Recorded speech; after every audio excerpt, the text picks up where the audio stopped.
I've fallen totally in love with somebody from the total opposite side of the world. Going to meet a man I met on the internet, it's not something I would ever usually do. What if he's a serial killer? Yeah, it's terrifying. It's taken me halfway across the world to go and find someone like that. She's going to cook for me, she's going to clean for me. Don't expect her to come over and be everything you want. Will you stop breaking my balls? British women are just hard work. The most important flight, and we miss it. My name is Christine. How can a guy like this get a girl like that? Just want to check that you love him and it's not just for the money. Have you done any online checks to check he hasn't got any criminal records? I am lonely. She's got the best body. I don't really want to have this conversation anymore. What a great arse. Y'all, so we just binge watched 90 Day Fiancé, the UK version. Now, we've had the 90 Day franchise in America for a long time. And if you don't know what it is, it's people who date internationally. And some of them end up getting engaged, getting married. I mean, there's so many spin-offs to the 90 Day franchise over here. There's Happily Ever After, ? There's 90 Day the Other Way, etc., etc. But anyway, so the UK had their first season of 90 Day Fiancé, I guess, last year. And I'm finally catching up with it. And I have to say, I really, really enjoyed it. Now, here's the thing about the US version. Half the time, I come away hating everybody on the show. I'm like, ugh. Yeah. But I didn't have that feeling with the UK version. I really liked most of the couples. My favorite were Katie and Alejandro. He was from Mexico. She was from England. Young couple. He came over to visit her in England. Her grandmother was a hoot, by the way. I absolutely adored her grandmother, whom she lived with. She was just very personable and just lovely. And so was Katie. They were just had a good spirit about her. So anyway, he came over to the UK and he's like, I don't really like the weather. It's kind of bleak, right? Because he's from Mexico, a warmer climate. And they were kind of debating about, should they live in Mexico? Should they live in England? Because she really didn't want to leave her grandmother. And she had a career there as a nurse. She went to Mexico. She met his parents. They loved her.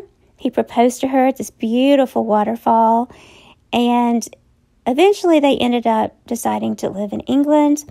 And they are still together. So they're so cute, though. They really are a beautiful couple. Then there was Richard and Kathleen. Richard from the UK. He was I think he was a DJ or something. A bit brass, a bit not PC at all, I would say. He came off as a bit sexist. Kathleen was from the Philippines. He wanted her to come to England to take care of him, to clean his house, to have sex with him. And he went over there to visit her. Her family, I don't think, was that keen on him. And Kathleen ended up breaking up with him, which I think was a good call because he actually had cheated on her at one point with somebody from Malaysia. I really didn't hate Richard, though. I felt like he took the breakup with Kathleen pretty bad. And I don't know, there was something likable about him. But, man, some of the stuff that came out of his mouth is like, sir, what century are you living in? But I think he was playing it for TV. So, but they, as far as I know, are not together now. Another one of the couples was Sean from Japan and Victoria, who was from England. And Sean seemed to have a problem being open with Victoria. She would ask him questions about what he did for a living. He was always very closed mouth about it. He did have a YouTube channel. He said, well, I make my money off YouTube. Although the YouTube channel hadn't really been active in 4 years. He was a little sketchy, I'm not going to lie. Very eccentric, too. Very weird. But ultimately, he went back to Japan, and I looked them up, and she's now in Japan with him. So I guess she got over his secretive nature. She was also not clear if he was really divorced or not. He kept saying, well, I'm divorced in Japan. Which, well, are you divorced in the UK? Hello? There was a gay couple on there that I really, really liked. I can't remember their names now, but they were really sweet. Then there was Sean and Christine.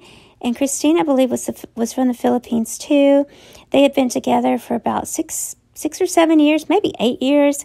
They had a son together, but he was just now getting her over to the UK. She came over. His friend questioned the paternity of the child, which didn't sit right with Christine. She had some conflict with his mother, but ultimately it all worked out in the end, and they're still together and still happy. There was also this 68-year-old woman, I believe her name was Emma, whom I really liked. She kind of had this bohemian, youthful vibe about her, just kind of a free spirit, which I thought was lovely. I didn't like so much that her guy was 28 years old. Now, here's the thing.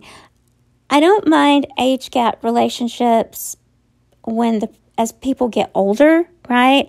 But I personally think someone in their 40s, their 60s, 50s, whatever, has no business with anybody in their 20s. Just my personal opinion. Yes, I'm being judgmental, but I think in your 20s, you're still finding yourself, you're still growing, your mind's still developing, and so it just, the power dynamics to me kind of seem like they might be a little bit off. But in this situation, I do think this guy was using her. He was from Iran, and he wanted to get to the UK, I believe. And, he had never kissed her. He kept putting off meeting her. And it was just a little sketchy. So I'm not sure the status of that relationship, but I really hope that she has moved on and found someone better for her, because I think it would end in heartbreak. So anyway, there were more couples. It was just a really enjoyable show. So if you haven't seen 90 Day Fiancé UK, I would highly recommend it. And again, y'all, for anybody who's new here, not a professional YouTuber. So if you want in-depth commentary on the show, you come to the wrong place, okay? Another reality show that I'm watching right now is Farmer Takes a Wife, which I believe that started in Australia, and there's a bunch of seasons, but we just got it here in America, our version, and I really love it. There's this wholesome vibe about this show that you don't get from a lot of dating shows like The Bachelor, and sometimes the guys on there are a bit sleazy. These guys seem to have a lot of integrity, a lot of morals. They're gentlemen, and I really appreciate that, so I would recommend that show too. Anyway, y'all, until next time, goodbye.